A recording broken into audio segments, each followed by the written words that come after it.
Welcome back, beautiful souls, to another episode of Becoming You. Today's conversation is one that touches every heart, whether you're going through something right now or simply feeling a quiet disconnection within. We are talking about healing, not just as a process of fixing what's broken, but as a gentle way of returning to yourself. And joining me is my tribe sister, Shubhangi, a healer and energy practitioner who helps people reconnect with their inner balance through chakra healing. Together, we are exploring what healing really means, why it matters, and how it can help us live from a place of peace and wholeness. Thank you, Shubhangi, for agreeing to come here, and welcome to the Becoming You podcast. Thank you, Pooja, and thank you, everyone. And thanks for giving me this opportunity to share the perspective about the healings. Thank you so much. So, Shubhangi, my first question to you is what really inspired you to talk about healing today? This is a very amazing question, Pooja. Healing knocked on my door when life seemed perfect from outside. I was doing everything, smiling, showing up, and pretending, but the emotional load inside me felt like I was carrying the stones in my heart. The shift began when I asked myself one question: is surviving the only goal of my life?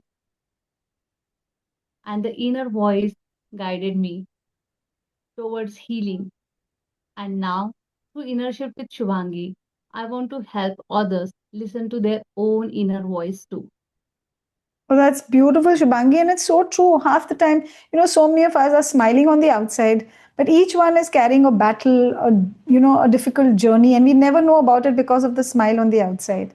So, my question to you is, this healing, when it did begin, it would have started with awareness, right?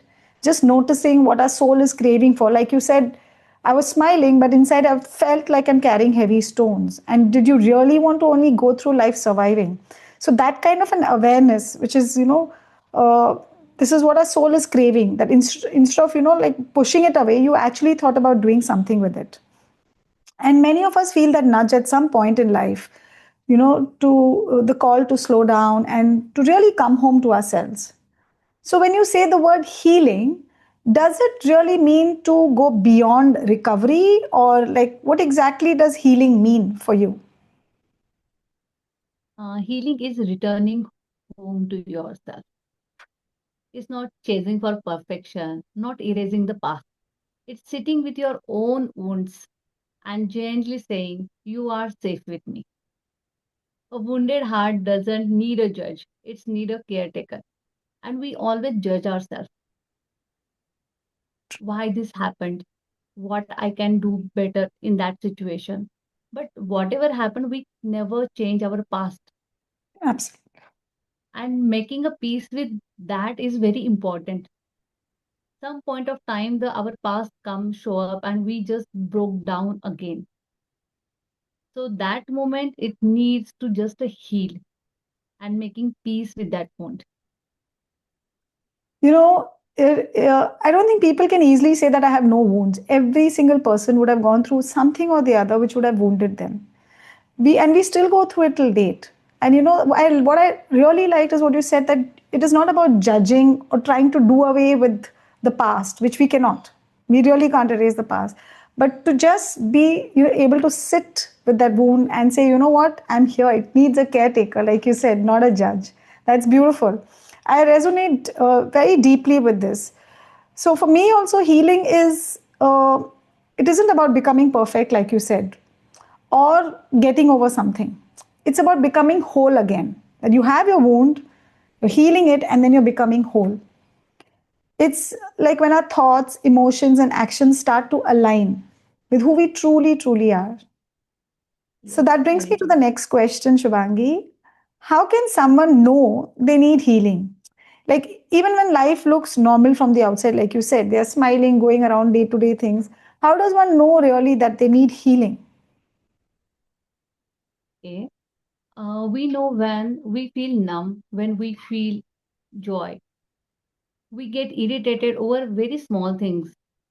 We feel tired even after sleeping for 7, 8 hours. We keep distracting ourselves from our inner truth. These are the soul notifications saying update required.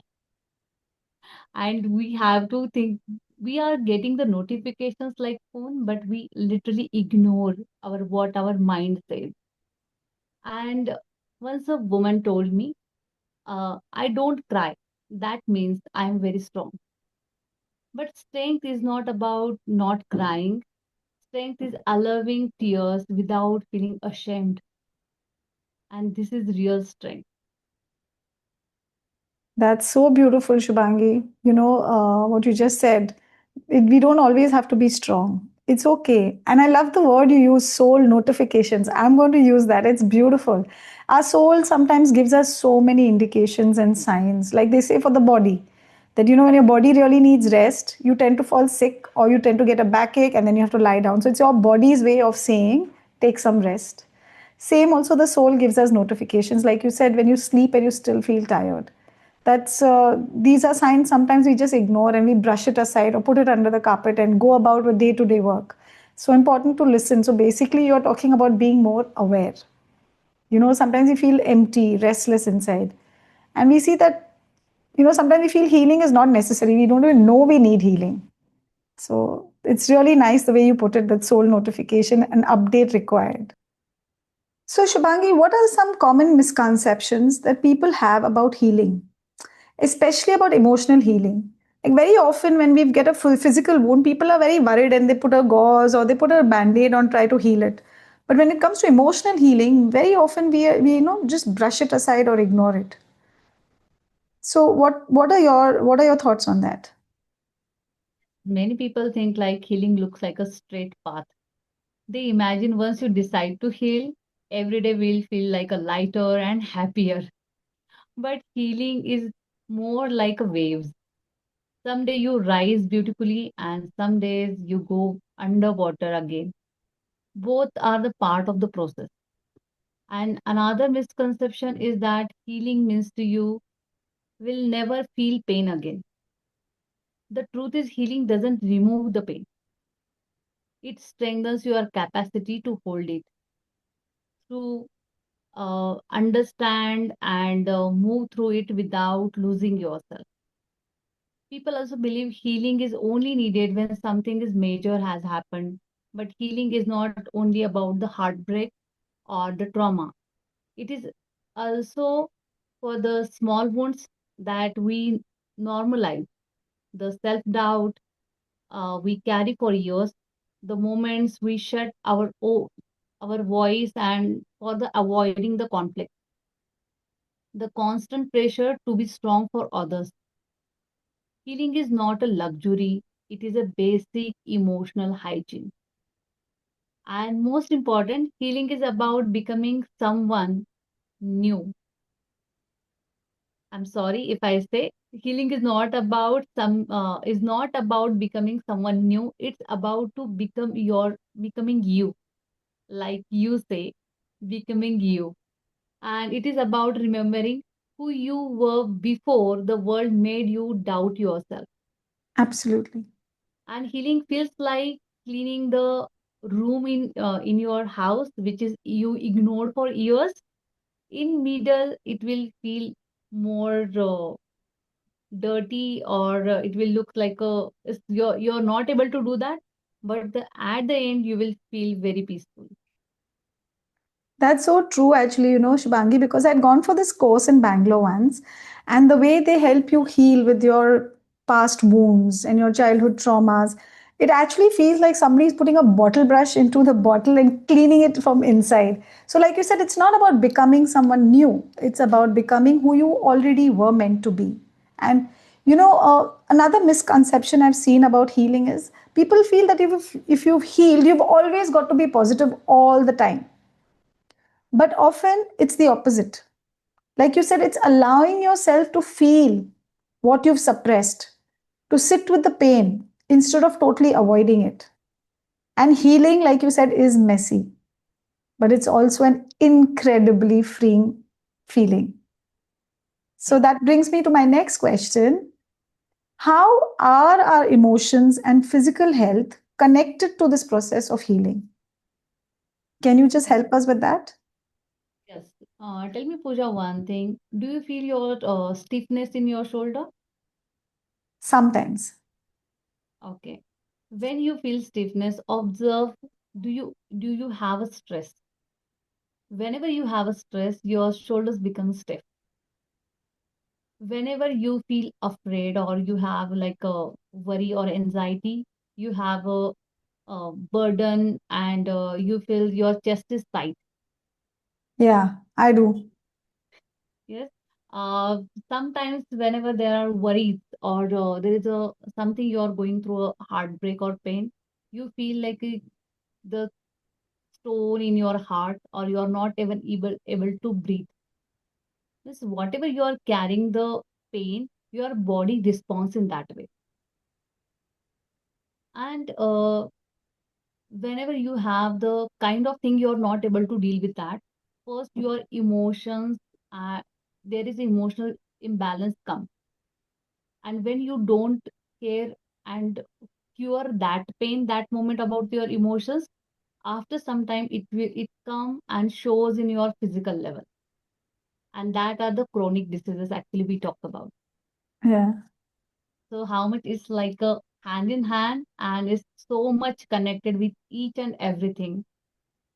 So basically, what you're saying is that every disease that we, see surfacing in our body is linked to the emotions that come from the wound, right? And Yeah, it's about the chronic one. It's like the acute one. We know there are virus and so many things are there. But if absolutely you feel if there is a pain you are not able to get rid of, so it you are carrying with your emotions since very long time. true, especially when people feel anger or hurt and they do not express it. They keep it buried inside and they carry it, for years. I know it can cause like some really big health issues. Also, I feel sometimes, when I'm feeling not so good. I'm feeling hurt about something. I feel, especially in the night when I'm sleeping, my stomach knots up. I feel like cramps. I feel like it's like, really like someone's actually wriggling my intestines. It's a horrible feeling. So I know that something is really off. Like you said, my soul's notification that I need healing. That's so true. The body is able to, it manifests the hurt and it's able to signal to us that we need healing. So, and it's fascinating how, science also supports how emotions show up in the body. And I've Actually, I seen that, want to give yeah, you an example. My client, her name is Sreshta, and I mentioned her story. The name is changed actually in my book also. So she was carrying the stress and she was not able to express herself, whatever she is going through. And after having a baby, after 3 months, she started with the pain of the abdomen pain actually, and it was like she is feeling at the left part of her body, and it's like she is feeling 360-degree pinch inside. She did all the tests. She suffered for that like a 3 4 years, and every test was so there was everything was normal. And afterwards, when she understood what where from she is going through and why she was not able to express herself, so pain was in her abdomen. And whenever she feels that stress, her body start to respond in that way.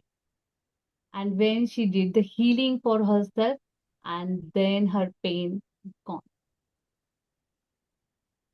that's so true. Once we deal with our emotions, the pain also disappears. It's in fact our body begins to speak to us, through body begins to speak to us about the pain through fatigue, tension, illness. Listening to those signals is such an act of self care. Actually, it is a necessity. Now, if someone is feeling lost, numb, or disconnected, how can they begin their healing journey? We can start with the really a very small shift or one pause every day. When you wake up, just put your right hand on your heart and say, how are you feeling today? Drink water mindfully, write one line about it, how you are feeling. And these the small things will change everything because we need just a one shift, just a one pause. I want to share here. Once a time, I worked with a mother who felt completely disconnected with herself. She was doing everything she thought she was supposed to do, taking care of her children, managing household responsibilities, being available for everyone except herself. So when she come to me, she said, I don't even know what I'm feeling anymore. I'm just living each day like a machine. And that hit me very deeply because so many of us are living exactly like that, right? We make up, we wake up and do the routine things, smile at very right time and right places, scroll the Instagram and go to the sleep. And every day it is a cycle. We don't pause, we don't check in, we don't ask ourselves, how am I really? And when I ask her, do you have 60 seconds every day? And she literally laughed. And she said, I barely have a time to breathe, but yes, I can give 60 seconds. And that was our starting point. I told her every morning before touching your phone or talking to someone, just place your hand on your heart and whisper, what do you need today? The first day was a silence. The second day, more silence. And third day, one quiet tear. It was her inner self saying, finally, you're listening to me. And within a week, she told me, I never knew I was carrying so much sadness. Within a month, she said, I can feel my emotions again, even joy. Within 3 months, she said, I feel like I have returned home. And that's the magic of healing. The journey doesn't start with a therapist or a fancy journal. It begins the moment you acknowledge your own heartbeat. Absolutely. Because numbness is not about absence of feeling. Numbness is the presence of too much feelings that you never been allowed to feel and express. Healing starts when we tell ourselves, I deserve my own attention. Just 1 minute, one loving minute every single day. And that is enough to begin an inner shift. I love how you make it so simple and gentle, Shubhani. Just 1 minute can change your entire being. Often people think that they have to make huge changes to heal. But even small acts like waking up in the morning and doing a check in, how are you feeling? What is it that you need today? Journaling, grounding, or simply just sitting with your feelings without judgment. It can open the door. And it's the intention that begins the healing. That yes, I want to heal and I can give myself those 60 seconds. So that's beautiful. Uh, I know you work a lot with the chakras. For someone totally new like myself, what are the chakras in simple language? I would say, do you have a Wi Fi puja? Yeah. Chakras are the Wi Fi routers in our body. If the signal is good, you feel happy, everything is fine and aligned. And the signal is poor or weak, you feel disconnected with yourself.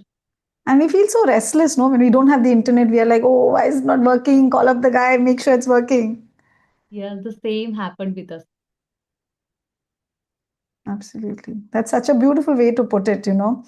It's simple and it's a way which we'll never forget because we know we can't do without the Wi-Fi. So when we know we can't do without the Wi-Fi in our hall, we should be able to fix the Wi-Fi within us, so it can Yes. catch the signal beautifully. I like to think of chakras as emotional centers. the ones which are holding stories of love, safety, expression, and power. So when the energy flows, like you said, when the signal flows, we feel aligned. But when it's blocked, the life is heavy and confusing. I really didn't know much about chakras, but it's good to know that it's so, so important to heal the chakras. Or rather, should I say, open the chakras. So, how do emotional blocks create energy imbalance in our chakras? Emotional imbalance is like every chakra is saying to you something. And whenever chakra is blocked, it's like there is a stuck emotion is there. It's like whenever we feel fear, it says like I don't feel safe. Yeah. Even though whenever we have a guilt, it says I don't deserve a joy. Hmm. So whenever you are not able to say something else. So it's like our throat chakra is blocked. So there are blockages. When we see them clearly, we understand from which chakra it is coming from. So, it's really amazing how emotions and energy mirror each other. Like when you can't express yourself, like you said, you feel the throat chakra is blocked, and it's not just emotional, it's literally like the throat tightens. Like we want to say something, but we control ourselves. We do not want to use, do not want to express ourselves because we don't know how it will be taken by the other person. So body is always giving us clues about where the healing is needed. And like you spoke about the throat chakras, I think there are 7 chakras, right? So which Yes. chakra do you feel people today struggle with the most, and why? First, if you can tell us which are the 7 chakras, and then tell us which is the chakra that people struggle with the most today. Yes, we have a 7 chakras. First, we go through a root chakra. It is at the base of the spinal cord. Mm-hmm. 4 fingers above is our sacral chakra. Okay. Then your solar plexus chakra is around our navel. Then our heart chakra. Then throat chakra. Then your third eye chakra. And then last is a crown chakra. Okay. And most people nowadays feel the problem and affected with the solar plexus chakra. And solar plexus chakra is the home of self-worth. In Mm-hmm. this age of comparison and competition, the insta reviews, judgment, validation seeking, the people constantly ask, am I good enough? And solar plexus whispers, you always were. Now, I've noticed too, with so many people living in constant comparison, like you said, or rushing through life, not even having 60 seconds for themselves, it's easy to lose the connection with the heart or even the root chakra for that matter. So maybe healing begins when we pause long enough, to feel safe and again in our own skin. So, Shubhangi, what is the simple and practical ways that we can use at home to start balancing the chakras? You can even do the barefoot walking. This is a very basic practice. It will heal and make you ground, give you this is a connection with your root chakra, and you feel with yourself. The second, you can take a sunlight, morning sunlight. This is for your solar plexus chakra. You can stand in your window and or a balcony and get a gentle breeze on your face. You can drink water mindfully. You can do the breathing techniques, and even you can, if you want to do fun with this, you can even like eating like a rainbow plate, or you can go with the color therapy, like every chakra use, you can the color dresses different types of colors for your daily wear and everything. You can do lot of stuff with that, and you can enjoy doing all of those. I love how you make it sound so simple all the time. Now you're wearing red. So is this the day for the red color? For which chakra is it? This is actually pink one, not Oh, the red one. sorry. And which chakra is it for? No, we don't use the pink color for anything. Okay. All right. This is the yes. So, you give very simple tips like go into the balcony and just let the breeze hit your face, morning sunshine, which is so beautiful. Just being mindful of our breath, speaking kindly to ourselves, or even listening to our body can be so powerful ways to restore our balance. Now, my question to you is, Shubhangi, what changed in your personal life when you began your healing journey? I stopped waiting for others to choose me. I chose myself. I allowed rest without guilt. And this is very important thing to just every woman should understand, because we are, as a woman, we always have a guilt whenever we are taking rest. We feel it's like a luxury, but actually it's not. It is a basic necessity. I started loving other without fear, expression without shame. I become more patient, not with the world, but with myself. My inner shift taught me healing doesn't upgrade the world. It just upgrade your relationship with the world. And these are the things I got from this healing. That's so beautifully put, Shubhangi. Like, the healing is about not, it's upgrading your relationship with the world. I, after I went through this healing journey, I realized that I say what I have to. I speak my truth. People don't like it sometimes. I mean, as long as you're convenient to them, it's fine. But the minute you speak your truth, it's just not convenient to them. And then you know that people who are aligned with you will stay with you, and those who are not will just drift away. But also about the healing journey, like you said, it's it's amazing how once we start healing, everything shifts. Our relationships, our clarity, our peace. It's like we stop reacting from the wounds and start responding from wisdom. It's like you're more connected with yourself. If I had to ask you one step for people who are listening that they can take today to move closer to emotional healing and inner peace, how can you help my audience? One step that will take them towards healing and inner peace. Just talk to yourself like you are talking to someone you love, or just to your friend. And that one shift can change the direction of your entire life. I love that because healing doesn't have to be a dramatic event, isn't it?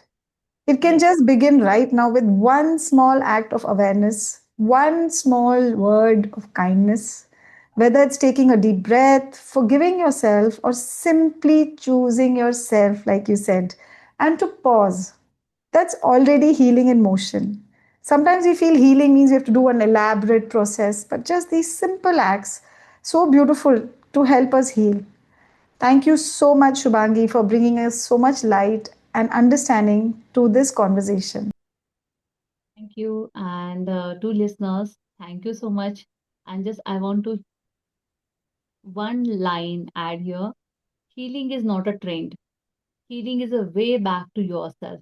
The journey begins the bravest words, that I deserve to feel better, Thank will you, end Shubhangi. here. What I am taking away is that healing isn't a destination, it's a relationship with yourself. It's the way back to your center, to your truth, to your peace. And if today's conversation touched you, dear listener, maybe that's your soul saying, it's time to come home to you. Until next time, here's to becoming you.